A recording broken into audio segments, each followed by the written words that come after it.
Hello students, welcome to EPG Pathshala.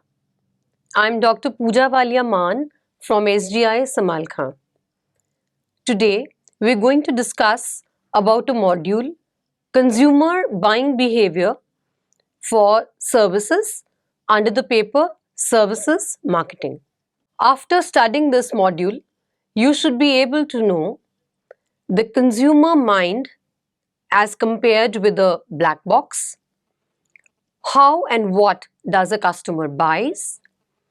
Understanding the customer needs and expectations, consumer decision-making roles, and the factors influencing the consumer behavior.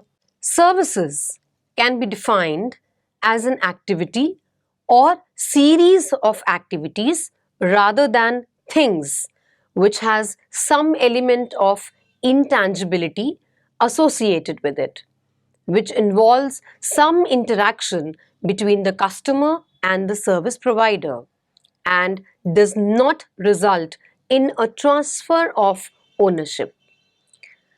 Customer has a substantial role in the production process as the services are provided in response to the problems of customers as a solution. The only reason for the existence of the service firms is the presence of customers, and it forms the basis for all marketing strategies. Without an understanding of the customer, it would be impossible for the marketer to deliver the offer.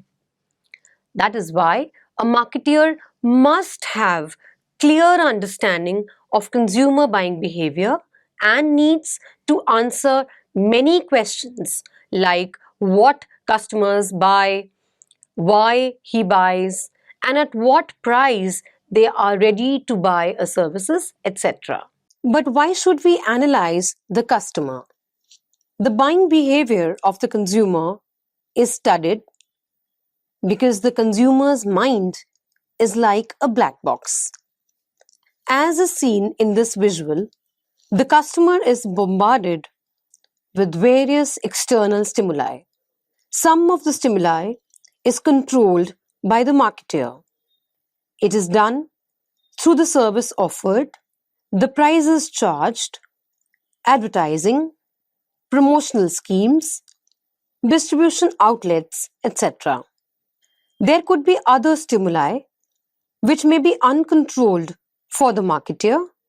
These are known as the social forces, which includes the word of mouth and the various primary and secondary reference groups.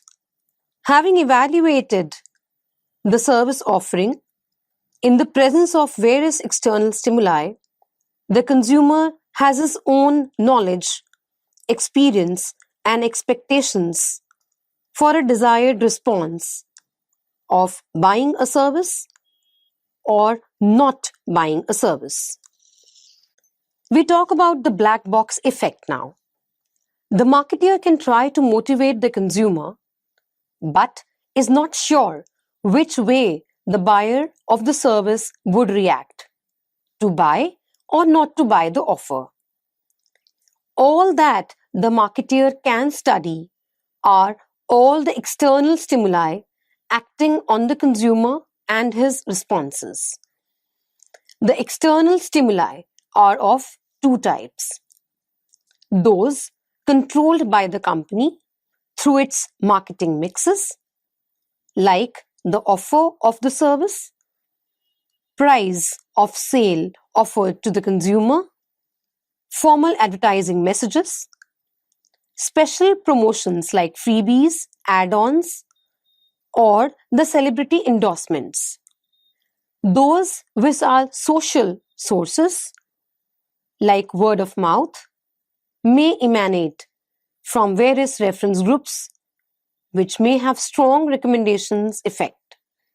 With this study, marketing, market, and consumer research, the service marketer can claim to understand the consumer reasonably well. He can then tailor his marketing program accordingly. What does the customer buy? Majorly, customer buys services, goods, people, events, organizations, ideas, information and experiences. All these generally fall under goods and services. But the offers that they buy can be categorized into high involvement offers and low involvement offers like the impulse offers.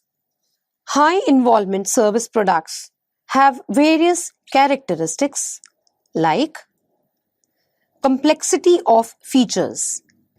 Those services which have complex features will induce anxiety. Thus, an SLR camera preferred by professional photographers will induce higher involvement from the consumers than box cameras with only point and shoot features. Secondly, the high price. High price of service products will make the consumers slow and cautious in their decision making.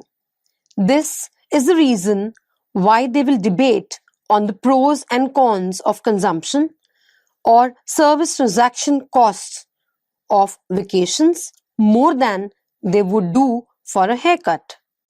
High perceived risks. A consumer sees risk in consumption in two ways: bodily harm and financial loss.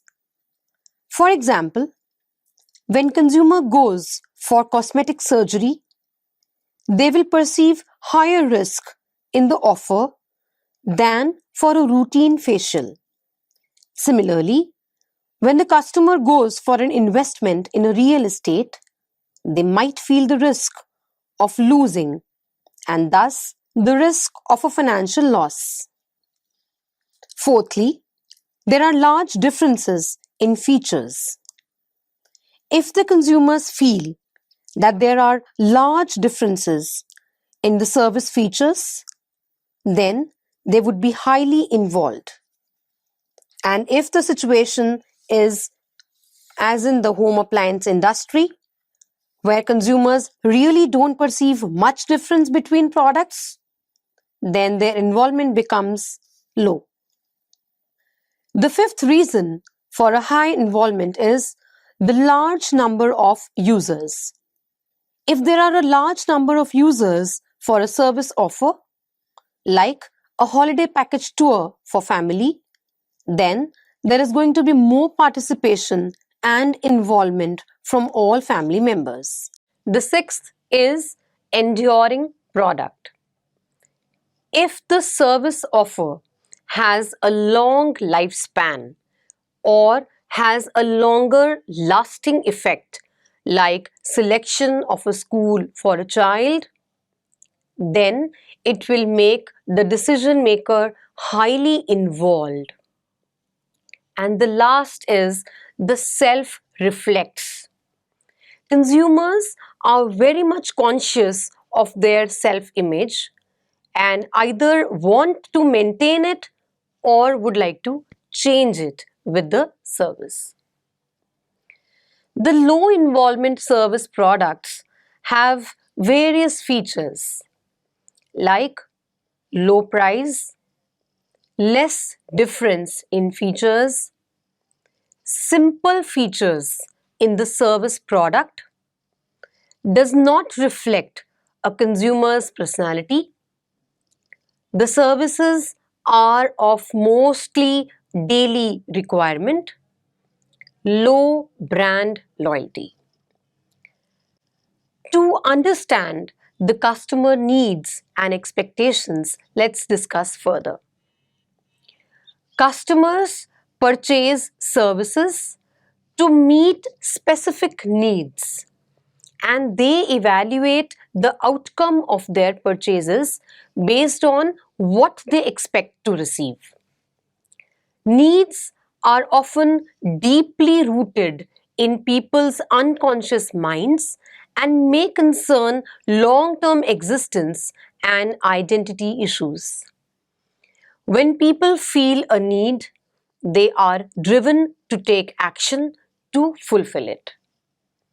In many instances, purchase of a product or a service may be seen as offering the best solution to meet a particular need.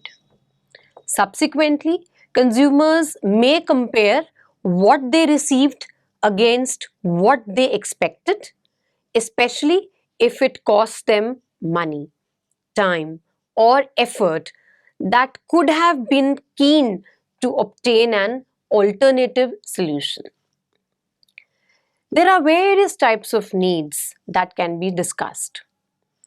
Abraham Maslow identified 5 categories of human needs, starting with the physiological needs, the safety needs, love and social needs, esteem needs, and self-actualization needs.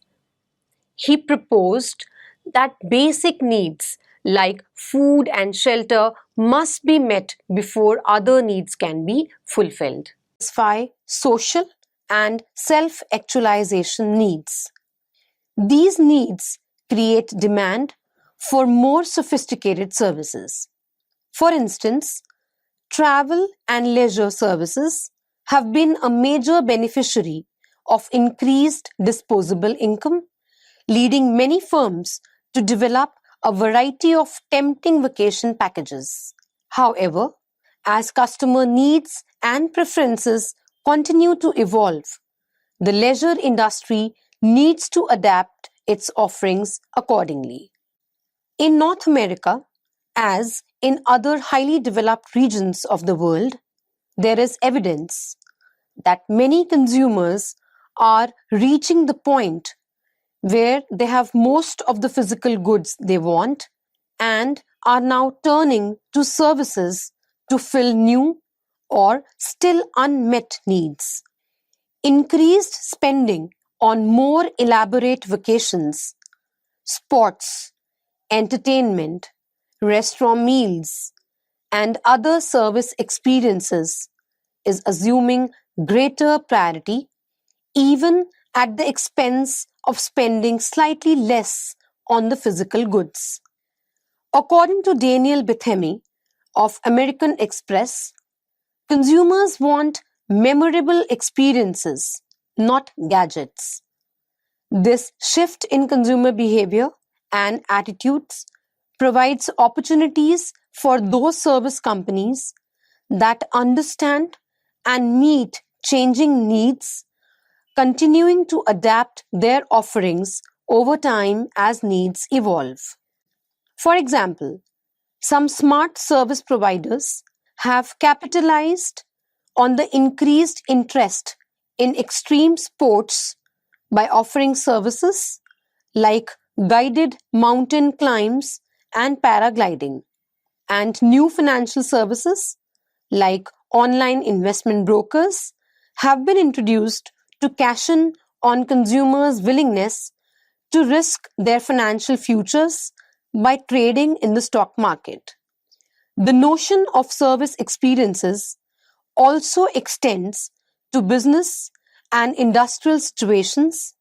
Consider the example of modern trade shows, where exhibitors, including manufacturers, set out to engage the customer's interest through presentations and even entertainment. What are expectations but, and how are they formed?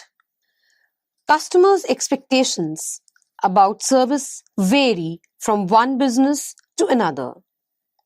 For example, although accounting and veterinary surgery are both professional services, the experience of meeting an accountant to talk about your tax return, service experience tend to be very different from visiting a vet to get the treatment for a sick pet. Expectations are likely to vary in relation to differently positioned service providers in the same industry. While travelers expect basic service for a short domestic flight on a discount carrier, they would undoubtedly be very dissatisfied with that same level of service on a full-service airline flight. Consequently, it is very important for marketeers to understand customer expectations of their own firm's service offerings, especially as they relate to specific product elements. When individual customers or corporate purchasing department employees evaluate the quality of a service, they may be judging it against some internal standard that existed prior to this service experience. Perceived service quality means customers comparing the service they perceive they have received against what they expected to receive. People's expectations about services tend to be strongly influenced by their own prior experience as customers with a particular service provider, with competing services in the same industry, or with related services in different industries. If they have no relevant prior experience, customers may base their pre-purchase expectations on factors like word-of-mouth comments, news stories, or the firm's marketing efforts. Students, let us now look at the components of customer expectations. Customer expectations hold several different elements, including desired service, adequate service, predicted service, and a zone of tolerance that falls between the desired and adequate service levels. The first is the desired and adequate service levels. The type of service that customers hope to receive is termed as desired service.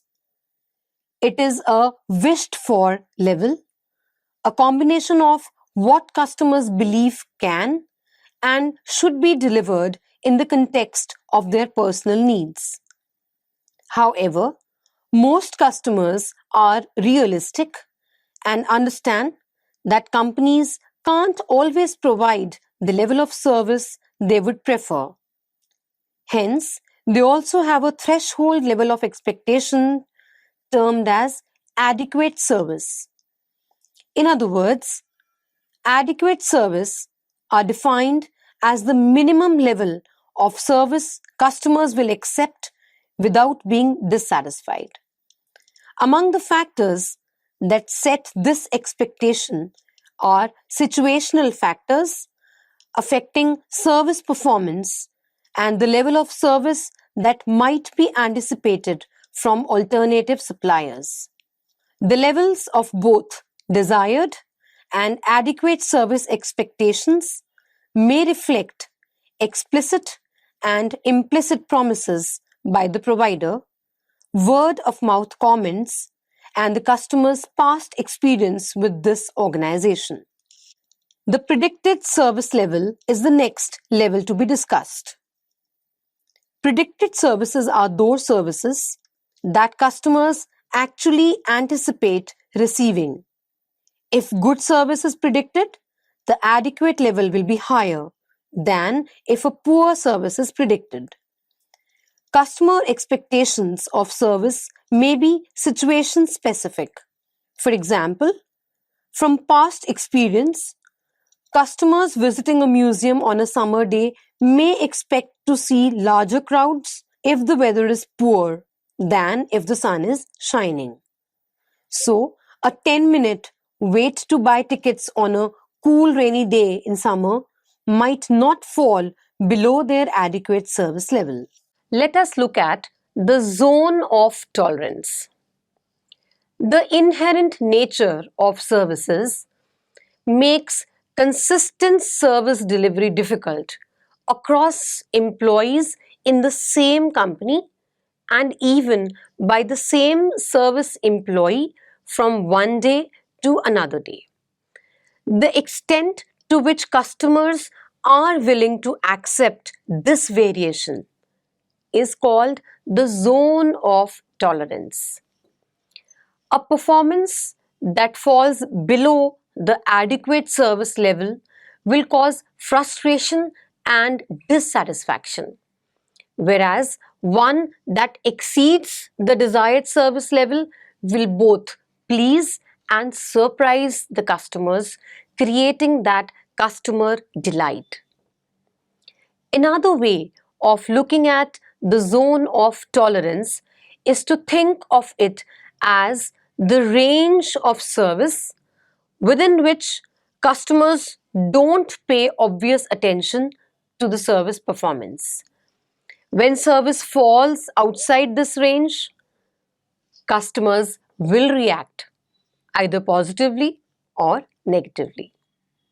The zone of tolerance can increase or decrease for the individual customers depending upon various factors like competition, price, or importance of specific service attributes. These factors most often affect adequate service levels, which may move up or down in response to a situational factors, while desired service level tend to move up very slowly in response to the accumulative customer experiences.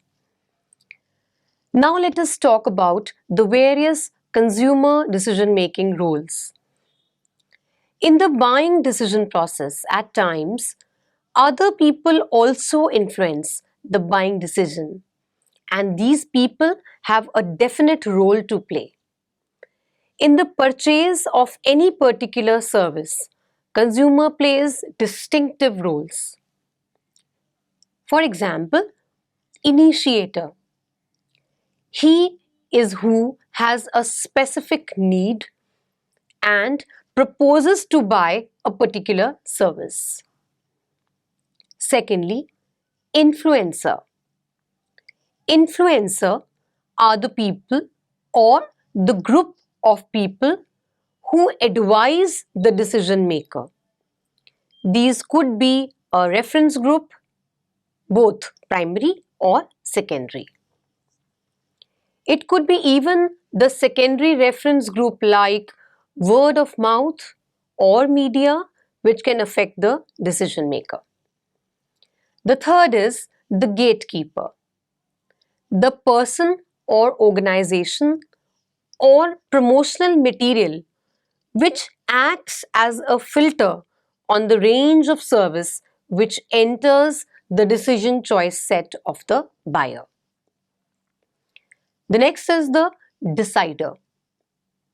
The person who makes the buying decision regardless of whether they execute the purchase themselves or not.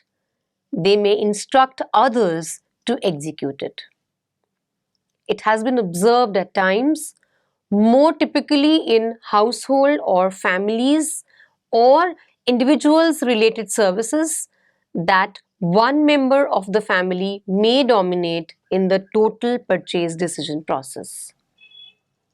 The next is the buyer, the person who makes the actual purchase or makes bookings for a service like our live travels, hotel rooms, hospitals, diagnostic labs, etc.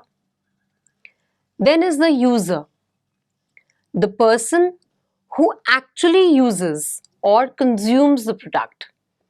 It can be someone other than the buyer also. In a number of services, it has been observed that users are also the influencers. Students, let us now look at the factors influencing the consumer behavior. There are a number of factors or variables which affect the service buying behavior of a consumer. The situational factors influencing the buying behavior are the influence of time pressure in service and brand choice, the atmosphere of the service outlet, occasion of purchase, etc. In this slide, the various influences on consumer behavior are shown as divided in internal and external influences. The internal influences are the ones related to the consumer himself, like his personal factors, including age, income, occupation, lifestyle, and personality. Secondly, the psychological factors like motivation, perception, learning, beliefs, and attitudes. Then there is another set of influences called as the external influences, which can be further divided into the cultural factors like culture, subculture, and social class. And lastly, the social factors, including family, reference groups, role, and status. Some of these factors shall be discussed in a little more detail now. So, what is motivation? Motivation is the driving force within individuals that compels them to take an action. This driving force is subconscious and the outcome of certain unfulfilled needs. Needs are basically of two types.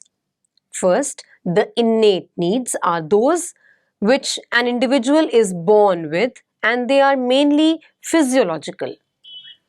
They include all the factors required to sustain the physical life, example, food, water, shelter, clothing, etc. Secondly, the acquired needs. These are those which a person acquires as he or she grows, and these needs are mainly psychological, like love, fear, esteem, acceptance, etc. Another determinant is personality. Personality can be described as the psychological characteristics that determine how an individual will react to his or her environment. Lifestyle is an integral part of personality. Lifestyle, as distinct from a social class, is nothing but a person's pattern of living and is generally expressed in his or her activities, interests, and opinions. Lifestyle suggests differences in the way people opt to spend on different products or services differently. Then are the demographic factors. Buyers' demographic factors like age, gender, education, occupation, etc. also influence his or her purchase behavior. In sum, knowledge on all such dimensions of the consumer will help in understanding his needs and wants, and also help in integrating all these elements in the service offer which the consumer wants. So students, let us summarize what we have learned in this module. Gaining a better understanding of how customers evaluate, select, use, and decide about services should lie at the heart of strategies for service design and delivery. In this module, we discovered that consumer plays different roles in buying services, and better understanding of which helps a marketer to develop healthier strategies. The human mind is referred to black box, which states that there are company-controlled, and social factors which help the consumer decide whether to buy or not to buy the service, and the understanding of which gives competitive advantage to a marketer. Thank you.